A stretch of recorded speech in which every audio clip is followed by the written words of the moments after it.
Mau lo kan biasanya tim Papa Raffi, terus sekarang di Seoul jadi tim Mama Gigi, gimana? Gue langsung kepikiran apa gue pindah aja ya jadi tim Mama Gigi gue. Enak banget dari tadi kerjanya. Cobain. Bentrok sono makan. Cari tempat lagi gimana nih? Makan. Makan. Ini abis ini mau cari tempat makan lagi. Kayaknya gue pindah aja. Bawain dulu yang lain. Terima kasih. Mulai sekarang gue ikut tim Mama Gigi.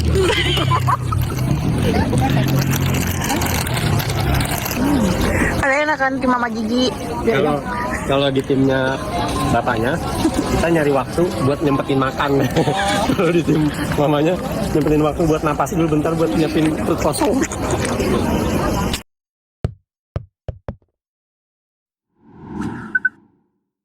Halo, apa kabar? Assalamualaikum warahmatullahi wabarakatuh. Guys, senang sekali kita ketemu lagi nih di awal pekan ya. Setelah akhir pekan kemarin kita nggak ketemu, sekarang kita ketemu lagi dan seperti biasa kami temani Anda dalam program Off the Record, membaca berita di balik berita bersama kami. Saya Hersu Beno Arif. Dan saya Gibita, senang sekali menjumpai teman-teman semua. Pasti teman-teman sekarang sedang rame mengikuti perkembangan asisten Raffi yang menjadi komisaris di Krakatau Posko. Itu Mas Iya. Hersu. Saya Kita harus juga, ngomongin itu loh, ya, ikutan ngomongin. saya dikirimin itu, tapi jujur aja kan saya nggak sempat ngikuti ya peristiwa secara detail, tapi di media sosial ramai banget itu ya Mbak Agi ya. Sangat-sangat rame. Jadi ini trending topik nasional Mas Hersu. Dan sebetulnya pengangkatan itu kalau nggak salah, kalau yang ada di internet ya, karena sekarang profil dari Mufli Budi Ananda, yaitu mantan asisten pribadinya Raffi yang juga menjadi road manager lah semacam itu. Jadi Raffi ini kalau seandainya bepergian keluar kota dan sebagainya, dia menjadi koordinator untuk tour semacam itu ya. Nah, sekarang ini sudah tidak ada lagi di websitenya, website resmi dari Krakatau Posko. Jadi sudah tidak ada Ya, Pak. Jadi wajahnya.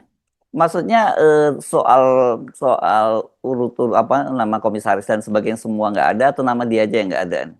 Semua komisaris kemudian di take down. Jadi kalau seandainya kita lihat tentang kami atau about us begitu, biasanya itu kan di situ ada visi, misi apa dan sebagainya, ada pilihan untuk siapa board of director, terus kemudian untuk komisarisnya siapa saja, itu sekarang sudah tidak ada Mas Hersu. Tuh.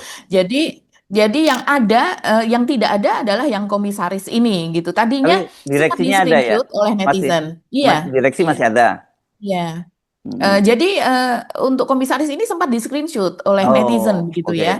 Sementara sekarang kalau kita membuka lagi itu sudah tidak kita temukan foto dari Mufli Budi Ananda ini begitu. Tapi kalau di media-media mainstream media online lah ya, media bukan mainstream kan sekarang media sosial ya. Media online yang selama ini jadi mainstream, kok beritanya saya jarang sekali menemukan berita itu ya. Tapi saya banyak sekali dikirimin dari screenshot di media sosial, dan ada media-media online tertentu yang memuatnya itu Mbak Agi. Iya, sebetulnya ini cukup ramai ya Mas Hersu, di media mainstream pun ini menjadi viral begitu ya, banyak sekali. Tapi memang di beberapa media itu kemudian dihapus. Dan ini misalnya yang sempat melakukan pelacakan soal ini begitu ya, itu adalah Suara Pembaruan. Ini saya mengutip saja dari Suara Pembaruan yang di situ misalnya ini ada 3 judul berita setidaknya begitu ya. Ada 3 judul berita di FIFA, yaitu di fifa.co.id. Coba saya buka ya. Ini misalnya judulnya nggak lulus S1, viral riwayat pendidikan asisten Raffi. Kemudian yang lain lagi, heboh asisten jadi komisaris, adik hingga ipar Raffi, bla bla begitu. Kemudian ada lagi yang judul lain lagi, heboh asisten jadi komisaris, adik hingga ipar Raffi yang tapi seringkali kan satu topik itu dijadikan beberapa berita begitu ya oleh media. Dan ini kalau kita klik, ini sudah tidak ada lagi. Di situ langsung istilahnya 404, halaman tidak ditemukan. Silakan gunakan fitur pencarian atau klik berita rekomendasi lainnya begitu. Jadi memang pada beberapa media mungkin mereka entah karena apa, begitu atas permintaan ataukah atas inisiatif pribadi, begitu kan seringkali ada self sensor sekarang kan, swasensor seperti itu kan Mas Hersu, yang itu sangat disayangkan sering terjadi pada beberapa media. Sampai saat ini belum ada penjelasan dari viva.co.id kenapa berita tersebut tidak dapat kita klik lagi begitu. Tapi ya bahkan di website resmi dari Krakatau Posko pun wajah dari Mufli Budi Ananda ini juga tidak bisa kita temukan, barangkali kemudian disembunyikan juga. Tapi bahwa penjelasan bahwa dia sudah tidak menjadi komisaris lagi itu juga tidak ada. Ataukah kalau saya melihat dari internet Mas Hersu, kapan ini diangkat, itu kan biasanya kemarin kita membicarakan soal Ginka Febriani atau Febrianti itu ya, yang menjadi komisaris juga di Pertamina Retail. Kalau kita membuka, bahkan sampai kemudian rame seperti itu pun, ini wajah Ginka sebagai komisaris tidak dihapus begitu. Dan riwayatnya juga tetap ada, kapan dia lahir, S1, S2 di mana, di Universitas Esa Unggul, dan kemudian juga di bawahnya dia sebagai anak muda yang kreatif bla bla, tapi memang tidak ada riwayat profesionalnya. Jadi dari situ kita bisa melihat memang ini tidak kompetensinya itu sangat-sangat kurang begitu, yang ya tidak layak lah sebetulnya menjadi komisaris. Nah, itu bisa kita lihat dari situ, pengalamannya, lulusan dari mana dan sebagainya. Nah, sementara untuk Krakatau Posko ini men-take down itu, keterangannya tentu saja ikut bersama dengan fotonya sudah tidak ada lagi. Jadi artinya Suara Pembaruan memberitakan bahwa tadinya ada di viva.co.id beritanya, tapi kemudian sudah di take down gitu ya Mbak Agi ya. Ya, itu mungkin salah satu media saja. Iya, Bisa iya. jadi masih ada media yang lainnya. Misal, Dan tapi kalau inilah. misalnya kayak detik.com, kompas.com atau cnn.com gitu, Tempo misalnya gitu, ada nggak berita-beritanya? Masih ada. Kalau saya lihat Hmm. sih, apakah karena satu media saja bisa memberitakan sampai puluhan tentang berita Oke. ini, Mas Hersu. Jadi apakah yang di take down itu sudah semuanya atau hanya sebagian begitu ya? Biasanya sih kalau rame seperti ini yang di take down adalah kata kunci atau keyword begitu. Biasanya kita kalau mencari itu ya udah pakai keyword aja begitu kan, lewat Google atau lewat AI. Nah, untuk yang lainnya misalnya di apa ya, di Bloomberg Technos, misalnya itu saja ada begitu berita tentang ini di terutama mungkin karena berkaitan dengan bisnis ya. Ini bukan sesuatu yang main-main. Ini sangat-sangat Ya, ya. ngeri Oke. kita kalau rusak gini Mas Saya Hersu. pertanyakan ini karena tentu ini berkaitan dengan akurasi ya Mbak Agi, bisa aja Betul. artinya kan kita selalu seperti itu, yang ramai di media sosial pasti kita akan cek dulu apakah betul faktanya seperti itu. Tapi kalau yang sekarang kita untuk mengeceknya ke apa website resminya tidak kita temukan kan sekarang ini begitu. Tapi Mbak Agi sebelumnya sempat melihat atau tidak sebelum ini? Kalau di website resminya saya tidak sempat melihat karena katanya ini sudah kemarin ini dihapusnya. Oke. Tapi kalau dari apa netizen mereka bersaksi Mas Hersu bahwa ini ada. Jadi misalnya ini dari YouTube Swag 17, ini dari thread ya. Daftar komisaris Krakatau Posko dihapus dari situs web resminya. Kok ada yang gerah begini ya? Ini berkuasa sekali loh. Ini padahal itu salah satu aturannya adalah untuk transparansi, Ya. good corporate governance gitu ya. Itu salah satunya itu. Apalagi ini kan BUMN Ya, gitu. dan partneran dengan perusahaan asing ya Mbak Agi ya. Dan partneran dengan Posko Korea Selatan, ini salah satu perusahaan besar. Dan coba misalnya ini saya lanjutkan ya sedikit, ini pemirsa Off the Record suka nih kalau kita bacakan komentar-komentar dari netizen. Bekerja sama dengan Korea loh. Ya Allah, malunya aku sebagai rakyat Indonesia. Waktu datang perwakilan Korea, pas nengok komisarisnya bentukan kosong gitu, apa nggak diketawain kita katanya. Ekspatriat Korea pasti malu bersanding komisaris baru itu karena ini dirutnya dari Korea Mas Hersu perusahaan ini. Okay. Teman-teman saya yang bekerja di dalam Kraposko pun, Krakatau Posko maksudnya, cuma geleng-geleng tak habis pikir.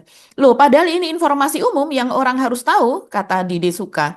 Kemudian Dimas Hafidz mengatakan sekelas Krakatau Posko udah disusupi disusupi curut katanya. Curut itu tikus ya. Hmm. Berisikin terus guys, jangan hanya dihapus, diganti sama yang kompeten. Ya, ini jangan hanya dihapus, Oke. gantilah dengan yang Ya, lebih oke. kompeten gitu ya. Nah, oke. Jadi kapan sebenarnya dia ini diangkat? Karena kalau kemarin kayak Ginka itu kan Mhm. sebenarnya dia sudah tahun lalu juga diangkat, Sudah lama, baru betul. diributkan. Nah, kalau kasus yang Mhm. ini kapan sesungguhnya diangkat dan mengapa itu dipersoalkan gitu kan? Bisa saja kan apa namanya asisten Raffi dia mungkin punya pengalaman yang cukup mumpuni gitu Mbak Agi. Kalau kemarin kan seperti Ginka ternyata dia tidak punya jejak profesional sama sekali karena usianya baru 27 tahun kan gitu. Mhm, mhm. Iya, jadi kalau berdasarkan penelusuran di internet, Iya. berita ini pertama kali muncul pada tanggal 27 Juni, Mhm. berarti sekitar berapa Berapa berapa hari hari yang lalu? lalu gitu Mhm. ya. Ya, Heeh, 3 hari yang lalu. dan 3 hari yang lalu dan kemudian ini menjadi ramai dan saya tidak tahu karena seringkali kalau kita telusuri lewat AI hanya menghadirkan misalnya kapan pertama kali berita ini mencuat. Seperti halnya Ginka, banyak sekali yang menduga bahwa dia baru saja diangkat, tapi padahal kalau kita telusuri lewat websitenya, karena websitenya yang pasti mengunggah soal itu, kapan dia diangkat, kapan dia dilantik, seperti itu. Nah, ini tidak ada di websitenya karena sudah ditutup ya. Dan kemudian kalau kita lihat di internet mengasosiasikan dia baru diangkat tanggal 27 Juni. Apakah ini benar seperti itu? Saya tidak tahu. Tapi kalau berita ini baru muncul pada tanggal 27 Juni dan menjadi ramai, menjadi viral sampai dengan sekarang, itu iya Mas Hersu. Hmm. Seperti itu. Jadi ini memang memang apa ya sesuatu yang luar biasa Mas Hersu. Karena apa yang jadi tugas dari komisaris dari Krakatau Posko coba kita lihat ya. Ini saya mengutip salah satu netizen ini kan banyak yang pandai-pandai, banyak yang pinter-pinter dan jadi apa yang sesungguhnya terjadi begitu. Di sini dia menulis PT Krakatau Posko adalah perusahaan yang bergerak di bidang industri baja terpadu. Ya, betul. Tadi saya sudah melihat eh, apa profil dari websitenya seperti itu atau Integrated Steel Mill, di mana perusahaan memproduksi baja mentah dan produk baja setengah jadi berskala besar untuk memenuhi kebutuhan material di berbagai sektor hilir seperti konstruksi, infrastruktur, tugas berat, pembuatan kapal sampai dengan otomotif. Nah, apa tugas utama dari komisarisnya? Yaitu secara garis besar berfokus pada pengawasan dan pemberian nasihat, ya, seperti umumnya komisaris di perusahaan lain juga demikian, sekaligus mewakili kepentingan kedua pemegang saham utamanya. Jadi pemegang saham utama ada pemerintah Indonesia dan juga pihak Korea Selatan. Dan secara sederhana peran komisaris di PT Krakatau Posko adalah menjadi mata dan telinga para pemegang saham, sekaligus menjadi mitra strategis direksi untuk memastikan pabrik baja tersebut beroperasi secara menguntungkan, aman, dan taat hukum. Nah, sekarang Oke. apakah orang dengan latar keilmuan seperti Nah, Mufli, nah Budi ini Ananda, penting makanya dari tadi. Siapa betul. dia sebenarnya ini dan bagaimana profilnya serta menurut saya mungkin kalau udah ada yang screenshot di kalangan netizen, kita bisa membandingkan juga dengan komisaris yang lain gitu, Mbak Agi. Iya, kalau dari segi profilnya Mas Irsu ini tidak banyak ya profil dari apa dari Mufli ini karena yang tercatat terutama yang disorot kan soal pendidikan ya. Ya. Kemungkinan dia lahir sekitar tahun 88. Jadi karena dia masuk ke Politeknik Bunda Kandung, Mas Irsu mungkin pernah mendengar Politeknik Bunda Kandung Budo di kandungnya saya Jakarta, Budo kandung saya sering dengar ceritanya rumah ya, makan Padang. cerita ya, cerita Budo kandung. Ya kayak Kalau di rumah makan Padang Bundo Kanduang ya. Budo Nah, kanduang ya, ya. ya ini dia lulus dari Politeknik Bunda Kandung, begitu. Itu tahun dia baru masuk, maksudnya itu tahun 2007. Yang Hmm. kalau kita asumsikan bahwa dia lulus SMA langsung dia masuk ke politeknik tersebut, yaitu sama dengan D3 ini ya, yang artinya ya umurnya sekitar 18-19 tahun, mungkin dia lahir sekitar tahun 88. Karena kalau kita cari, padahal ini udah menjadi pejabat publik, kita cari kapan lahir, di mana dan sebagainya, tidak ada jejaknya Mas Heru. Orang yang tidak berjejak seperti ini artinya bukan orang yang profesional. Orang yang profesional tapi menjadi komisaris di BUMN strategis yang mendukung Krakatau Steel. Kita tahu Krakatau Steel ini sempat kolaps ya. Dan kemudian sekarang sedang membangun, mencari keberuntungan baru, istilahnya seperti itu. Dan perusahaan ini pun juga bukan perusahaan yang menguntungkan, masih menghadapi situasi yang sangat berat. Nanti coba kita lihat laporan keuangannya. Tapi diisi dengan orang yang tidak kompeten, bukan orang yang profesional. Nah, dari Politeknik Bunda Kandung itu dia masuk tahun 2007 ya, seandainya dia lulus tahun 2010 kalau lancar begitu, dan tahun 2000 tapi pada 14 Februari 2025 Politeknik tersebut ternyata sudah ditutup oleh pemerintah, Mas Hersu, entah karena apa, apakah kasusnya sama dengan universitas wira swastanya Sylvester Matutina yang ada di Ruko, yang Mas Hersu dulu sering ngeledek ada di Ruko begitu ya, dan kemudian itu sudah ditutup kemudian ketika Sylvester itu menjadi komisaris juga. Ini aneh ya, orang-orang yang kemana orang-orang ITB, kemana orang-orang ITS, kemana dari perguruan tinggi yang besar gitu, yang memiliki pengalaman, yang memiliki integritas, tentu banyak. Tapi kenapa dipilih yang dengan ini bukan soal orangnya ya, tapi ini adalah perusahaan kita. Ini milik rakyat, uangnya dari kita juga untuk membuat perusahaan ini gitu, dan harus bertanggung jawab terhadap rakyat. Pajak kita yang dipakai di situ. Dan setelah dia lulus dari situ, dia masuk ke ISTN, Institut Sains dan Teknologi Nasional, sebuah universitas swasta di Jakarta juga pada tahun 2014. Ini ada catatannya ya. Dan kemudian ternyata dia mengundurkan diri pada tahun ajaran 2018-2019. Jadi juga memang tidak Cuma berapa tahun di situ dari jadi dia? Cuma di situ sekitar 4 sampai 5 tahun ya Mas Hersul, harusnya udah tapi lulus dong ya harusnya ya. bukan hanya lulus karena itu kan bisa ditransfer. Dia dari jurusan Teknik Listrik di D3, walaupun itu di politeknik yang apa kita katakan politeknik seperti itu ya, karena sekarang sudah tidak ada lagi, sudah ditutup oleh pemerintah entah karena kasus apa, tapi di situ pindahan statusnya adalah jadi bisa beberapa mata kuliah mungkin bisa ditransfer. Nah, yang untuk melanjutkan dari D3 ke S1 seperti itu biasanya tidak terlalu lama, biasanya Ya. hanya sekitar 1,5 tahun, 2 tahun, tapi ini sampai dengan 4 sampai 5 tahun dan kemudian mengundurkan diri. Jadi sudah sangat jelas dia ini tidak memiliki ijazah S1. Nggak usah dicari lagi seperti ijazahnya Pak Jokowi, ini sudah jelas, Mas. Oke. Nah, tapi kalau berdasarkan susunan kepengurusan masih bisa kita lacak nggak ya, Mbak ya? Dari screenshotan itu siapa saja sih yang jadi komisaris itu? Kan dari situ kita bisa membandingkan profilnya seperti apa. Kayak kemarin ternyata kan yang di Pertamina itu profilnya juga sama-sama tidak meyakinkan ya, komutnya kan, yang di Pertamina retail itu kan gitu. Iya, memang yang menjadi komisaris, jadi hanya tercatat sih hanya 2 Mas Hersu ya, untuk komisaris di Krakatau Posko ini. Yang nomor 1 itu dari TNI sudah kan biasa sekarang ini eranya TNI ya menjadi komisaris yang sudah yang sudah purnawirawan didudukkan di situ. Jadi kita bisa melihat ya.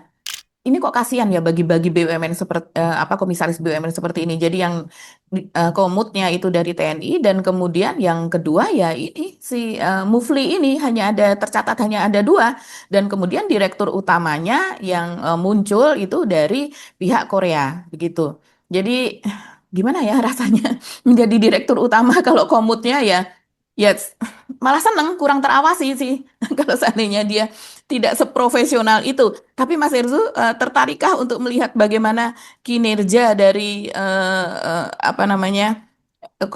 Krakatau Posko ini? Ya kita prihatin banget loh Mas Herzu kalau kita lihat kinerjanya begitu ya.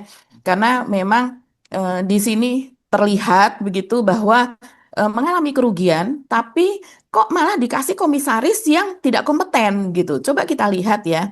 Ini saya langsung melihat dari PDF PT Krakatau Posko dan entitas anaknya and its subsidiary gitu. Jadi ini memang saya ambil dari laporan keuangan hasil audit bulan 2026 yang ada 98 halaman. Bulan apa, Jadi Mbak? ini Tadi bulan di tahun 2026, di jadi tahun audit 2020. terakhir kan biasanya semester awal itu 3 bulan pertama itu biasanya kan ada audit. Ini terbit pada bulan April, tapi ini adalah audit pada bulan Januari sampai dengan bulan Maret yang terbit pada bulan April. Ada 98 halaman, tapi saya meminta AI untuk meringkas 98 halaman tersebut. Ini kurang lebih seperti ini. Jadi kinerja keuangannya Krakatau Posko masih berada dalam fase yang sangat menantang. Hmm. Menantang ini kalau dalam diksi audit ini artinya berat, Mas Hersu, dalam fase yang berat. Perusahaan patungan antara PT Krakatau Steel dan Posko ini mencatat kerugian pada entitas asosiasi Krakatau Steel dengan kontribusi kerugian sebesar 124,45 juta US dollar atau sekitar 1,99 triliun pada tahun buku 2025. Jadi pada tahun sebelumnya ini mencatat kerugian ya. Dan kemudian tekanan labanya, beban operasional dan biaya keuangan yang berat membuat perusahaan terus mencatat kerugian bersih pada periode 2004-2005. Jadi ini saya bacakan dulu 1 tahun sebelumnya, baru kemudian nanti yang berikutnya. Dan Krakatau Posko membukukan rugi entitas asosiasi bagi induk usahanya. Krisis likuiditas. Saldo kas dan setara kas Krakatau Posko turun drastis. Pada akhir Maret 2026, kas perusahaan hanya tersisa 2,13 juta dolar. Turun dari 20,57 juta dolar pada akhir 2025. Jadi akhir 2025 itu masih 20,5 juta dolar. Jadi masih tinggi ya. Sekarang pada bulan Maret tinggal 2,13 juta. Jadi turunnya ini sekitar 18 juta. Dan kemudian penurunan belanja modal atau capex untuk mengerem arus kas keluar, belanja modal perusahaan kemudian menyusut tajam dari 20,88 juta dolar pada 2025 menjadi hanya 7,27 juta pada awal kuartal 2026. Dan strategi bertahannya ya dengan ada pinjaman apa dan sebagainya begitu Mas Hersu. Dan ada utang begitu ya, karena memang ada, kalau saya baca ini ya di ibukotakini.com, yaitu kinerja dari Krakatau Posko ini. Coba saya melihat di sini, pada aktivitas investasi Krakatau Posko membukukan arus kas keluar bersih sebesar 7,27 juta dolar pada kuartal 1 2026, dan kemudian terutama berasal dari aset tetap sebesar 6,49 juta serta pembayaran dalam konstruksi senilai 522.000. Nah, kemudian perusahaan memperoleh pinjaman jangka pendek baru sebesar 354,74 juta. Luar biasa. Selama kuartal 1 2026. Namun demikian perusahaan juga melakukan pembayaran pinjaman jangka pendek sebesar 208,16 juta dan pembayaran kewajiban sewa sebesar 14,43 juta. Jadi mendapatkan pinjaman tapi juga kewajibannya sangat-sangat besar. Dan di sini saldo kas turun tajam seperti yang tadi sudah saya sebutkan. Jadi ya begitulah kondisinya. Kenapa dalam kondisi yang masih sangat berat ini malah justru diberikan atau dimasukkan komisaris yang tidak kompeten, yang tidak sesuai, yang tidak profesional, memiliki rekam jejak gitu. Kalau mau masukkan, ya misalnya masih mau ordal-ordalan orang dalam, masukkanlah ke yang sesuai lah. Masih banyak, saya rasa nggak mesti harus jadi komisaris gitu. Dan bahkan ini disorot oleh netizen. Kalau seandainya pun Mufli ini melamar kerja secara wajar begitu ya, sebagaimana kita masyarakat luas pada umumnya, pasti tidak akan diterima. Karena kualifikasinya pasti tinggi, Mas Hersu. Untuk hanya sekedar menjadi staf biasa, ini menjadi komisaris. Begitu juga dengan Ginka. Banyak sekali yang mengatakan, coba ikut lamaran, ikut job fair gitu ya. BUMN juga sering sekali ikut dalam partisipasi dalam job fair tersebut. Dan kemudian dengan memberikan lamaran dari awal, sejak awal, kemudian tes berkas. Tes berkas saya masih ingat ya, keponakan saya ternyata salah satu perusahaan itu mendapatkan 6.000 lebih berkas, Mas Hersu, pada saat job fair, dan kemudian yang diterima itu hanya beberapa puluh saja, sekitar 30 sekian. Jadi betapa itu sangat-sangat rigid begitu ya tesnya. Dan kemudian kalau ini Ginka misalnya dia melamar menjadi melamar menjadi pegawai dari Pertamina Retail, belum tentu juga diterima. Karena sangat-sangat susah untuk masuk Pertamina. Ini yang dia menjadi relawan Prabowo Gibran dengan usia 27 sampai 28 tahun ini tanpa pengalaman apa dan sebagainya, hanya pernah menjadi koordinator sebuah demo bayaran menentang mahasiswa, tiba-tiba menjadi komisarisnya. Apa kabar Indonesia sih kayak ini, Mas Hersu? Ini benar-benar banyak sekali yang putus asa. Netizen putus asa menghadapi hal ini gitu. Banyak yang marah, kecewa, ini negara mau dibawa kemana dan sebagainya. Iya, iya. Saya paham sih kalau banyak yang meluapkan kemarahan itu.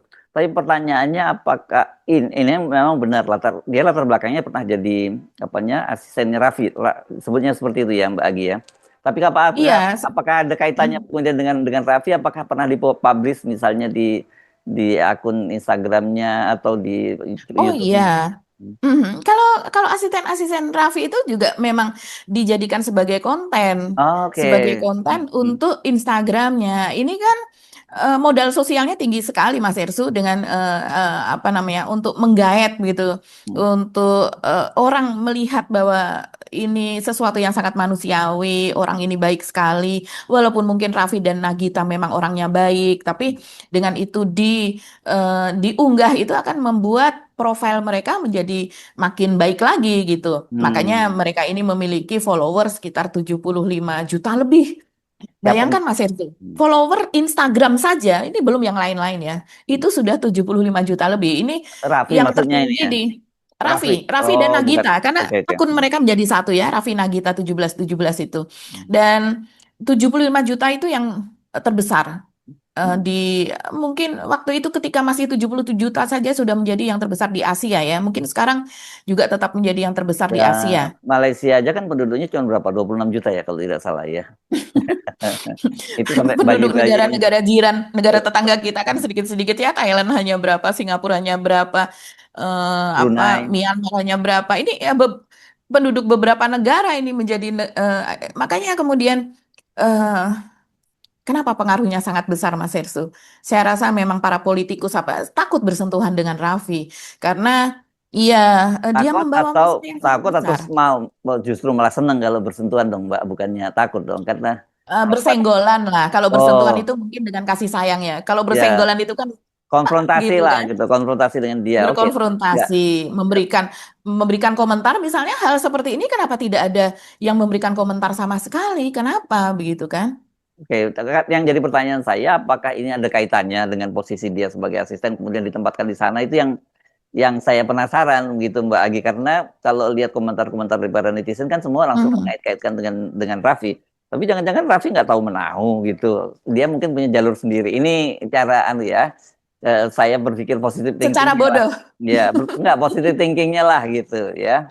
Hmm. Ya, ini positive thinking yang bodoh menurut saya kalau seperti Oke. itu ya. Mm-mm. Karena sudah sangat jelas bahwa ini orangnya Raffi dan kemudian ya jangan lupa Doni Oskaria ini Mm. paman dari Nagita Slavina Mm. ini dari pihak ibunya ya. Ini Mm. kan juga sekarang yang pegang BUMN. Apa istilahnya sekarang Mas Yus? Bukan Badan Menteri pengelola BUMN. ya kalau nggak salah badan Badan pengelola. pengelola atau apa Betul. begitu ya, BUMN begitu. Jadi kita tidak menuduh Pak Doni Oskaria, tapi kalau kita menghubungkan titik-titik itu bisa saja ada kemungkinan itu Nggak, yang seperti mungkin itu. karena apa? Karena dicari-cari itu ya karena kok nggak masuk akal, gitu ya maksudnya orang seprofil seperti Betul. ini Sekarang kalau Mas Yesu punya asisten, mungkin nggak itu menjadi komisaris Krakatau, bisa bosku? bisa, tapi mungkin Krakataunya bukan Krakatau Steel gitu. Di Gunung Krakatau sana Ya ya, jadi atau guide Krakatau di. UMKM kan Mhm. begitu ya. Betul. Ya, ini memang saya kira yang begini-begini menurut saya nggak pemerintah juga mesti menjelaskan ya BUMN pada pengelola BUMN mesti menjelaskan karena bagaimanapun Betul. juga perusahaan-perusahaan ini perusahaan publik. Tapi yang menjadi pertanyaan saya juga kan tadi Mbak Agi menyebutkan bahwa ini partneran dengan pengusaha dari asing dalam hal ini dari Korea. Tapi apakah hal-hal seperti ini juga tidak dipersoalkan kan kalau pengusahaan asing kan mereka nggak peduli soal pengaruh politiknya besar seperti apa buat mereka kan ini adalah bisnis kan gitu. Betul. Nah, itulah yang kemudian kita pertanyakan, Mas Hersu. Memang ini partnership-nya itu 50%, 50%. Nah itu Nggak ada apalagi, yang lebih besar. Iya. apalagi seperti Jadi, itu. Mm. betul. Jadi, kita juga masih eh, belum mendapatkan tanggapan ya, belum menemukan tanggapan dari pihak Korea seperti apa. Netizen hanya seperti mengatakan, ini kalau seandainya pihak Korea, dan nggak mungkin pihak Korea itu tidak tahu begitu ya. Ini kalau dari pihak Korea, bagaimana ya mereka kemudian menanggapi hal ini begitu. Jadi terheran-heran saja ini apakah tidak membuat investor semakin tidak percaya kepada Indonesia begitu, atau Ya, ya, untuk ya. menanamkan investasinya di Indonesia. Oke. Oke, kami menanamkan investasi di Indonesia, tapi dari pihak Anda siapa nanti yang akan dipasang untuk perusahaan ini, kompeten atau tidak, menjual atau tidak? Mas Ersu, perusahaan yang seperti ini biasanya memiliki pengalaman yang sudah puluhan tahun untuk komisarisnya. Dia pernah menjadi direktur di mana, apakah di swasta yang kemudian oleh headhunter itu diambil untuk membangun BUMN begitu, ataukah dia di BUMN sendiri dia menjalani meritokrasi, jadi karir gitu ya, jadi pejabat karir yang kemudian diambil ke situ karena bagus gitu untuk membangun BUMN.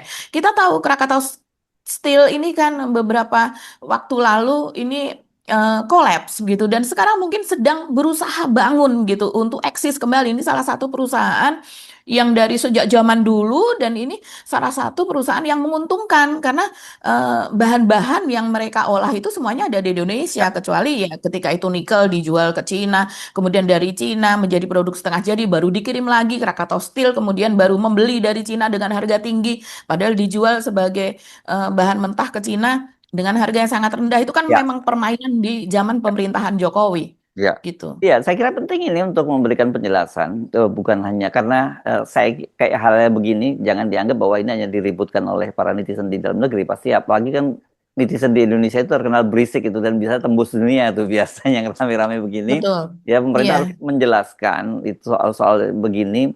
Jangan dianggap mereka hanya nyinyir saja. Ya kalau memang informasinya tidak jelas, bukan caranya dengan di take down begitu apanya eh, di websitenya, karena itu kesannya kan seperti menutup-nutupi. Kalau kemudian dijelaskan seperti apa, itu akan lebih clear, karena dalam situasi sekarang ini isu semacam ini menjadi sangat sensitif ya. Kita tahu bahwa pemerintah sedang berjuang menghadapi persoalan defisit di APBN, dan kemudian tentu saja BUMN ini diharapkan memberikan kontribusi kan Mbak dalam hal ini, memberikan semacam, kalau revenue-nya itu apa sih kalau di BUMN disebutnya Mbak untuk pemerintah itu anunya ya kan ada keuntungan yang ada iya. yang harus juga itu bisa membantu APBN pemerintah kan gitu. Betul. Jadi keuntungan dari BUMN itu biasanya kan diinvestasikan kembali Ah, sebagai modal itu ke perusahaan tersebut, dan sebagian lagi disetorkan kepada ya. pemerintah gitu.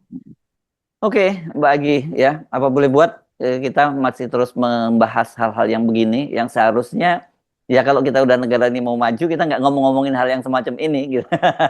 Ya. Ini banyak sekali mengatakan kok negara malah dirusak sendiri Iya, ya. iya. Ini gimana? Dan rakyat frustrasi loh melihat Ya, hal ini. ya, PHK di ya. mana-mana. Ya. Sampai buruh itu sudah putus asa. Kita bahas nanti di episode berikutnya. Sampai ketemu lagi. Kami mohon pamit. Saya Rusbun Arif.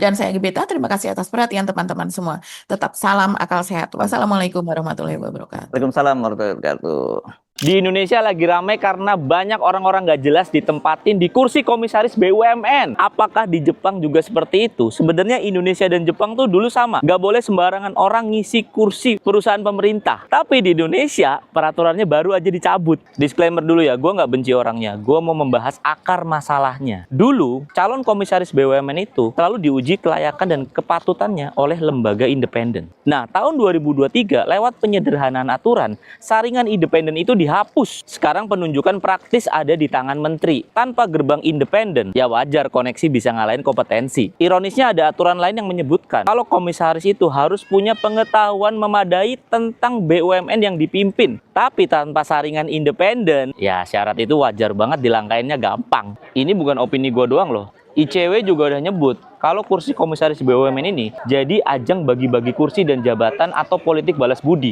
Ombudsman bahkan nemu ratusan pejabat merangkap jadi komisaris. Sekarang kita bandingin sama Jepang. Gue bacain ya peraturannya. Di sini calon komisaris dan direktur harus lolos komite nominasi yang mayoritas anggotanya direktur independen. Disaring berdasarkan kompetensi, baru namanya di voting di rapat pemegang saham. Beda. Semuanya diatur ketat sama Corporate Governance Code. Jadi bedanya jelas, kita ini nyabut pintu seleksi, kalau mereka ini malah memperkuat pintu seleksinya. Tapi biar adil ya, ini bukan tentang satu presiden atau satu partai. Dari dulu tuh polanya sama persis berulang. Jadi masalahnya tuh ini bukan si A atau si B atau mantan asistennya artis. Mungkin sebagian dari mereka beneran bagus, mungkin bab. Tapi sistem yang ngebolehin koneksi ngalahin kompetensi itu yang sangat-sangat bahaya buat Indonesia. BUMN tuh punya rakyat, modalnya tuh duit kita loh. Komisaris itu tugasnya ngawasin, bukan hadiah terima kasih. Orang jadi karyawan umbi-umbian di BUMN aja tesnya setengah mati loh. Lah ini ada orang CV-nya, pengalaman kerja, cuci setim mobil. Habis cuci setim mobil dia tiba-tiba jadi komisaris BUMN. Kan nggak cocok CV-nya. Kan kalau HRD baca juga bingung.